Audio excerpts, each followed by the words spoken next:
Namaskar and welcome back to Aviation Avi. Go where you feel the most alive. In today's video, we will understand how the 6 different working languages of ICAO has shaped its emblem that it is today. So let's get started.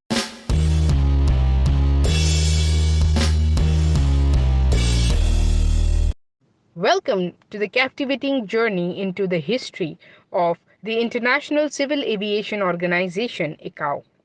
With this video, we'll explore how the language used by ICAO has shaped its emblem throughout the years. From heated debates over the official languages to the final design, we'll uncover the intriguing stories behind each iteration of the emblem.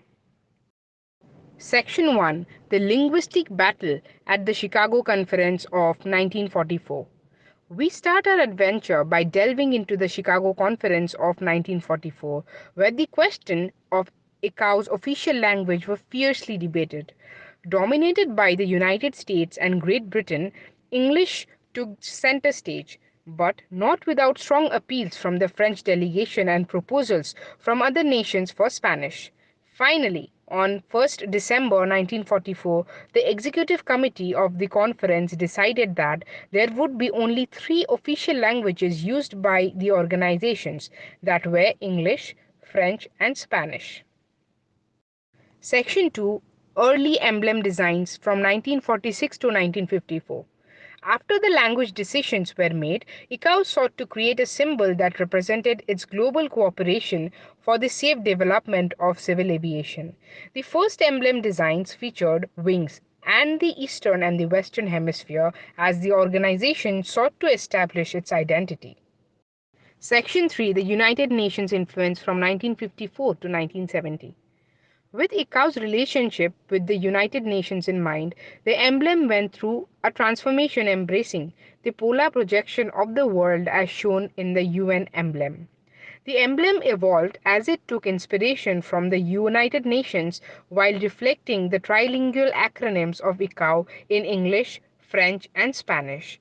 The first official emblem was eventually adopted by the 10th session of the Assembly in 1956, with the design retaining a visible sign of ICAO's relationship with the UN.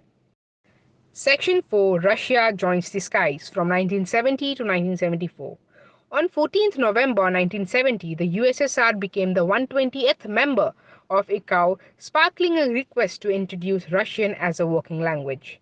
And in the 18th session of the ICAO Assembly held in 1971, ICAO formally adopted Russian as a working language. The 21st session of the Assembly adopted a revised ICAO emblem incorporating the initials of the organization in Cyrillic alphabet. Now this led to a unique update in the emblem design, making ICAO the only UN specialized agency with more than 2 acronyms in its emblem. Section 5: Expanding Horizons from 1974 to 1995. As ICAO's global presence grew, so did the need for more working languages. In 1974, the 21st session of the Assembly approved the use of Arabic for correspondence between ICAO and the Arab states. And in 1977, the 22nd session, the Assembly decided to adopt Chinese language as one of the working languages of ICAO. Further, in May 1995, a revision to the ICAO emblem was made to recognize the introduction of Arabic and Chinese as working languages of the organization. It was adopted by the 31st session of the Assembly in 1995 and superseded by the prior emblem. Section 6: The Modern Emblem from 1995 to the present.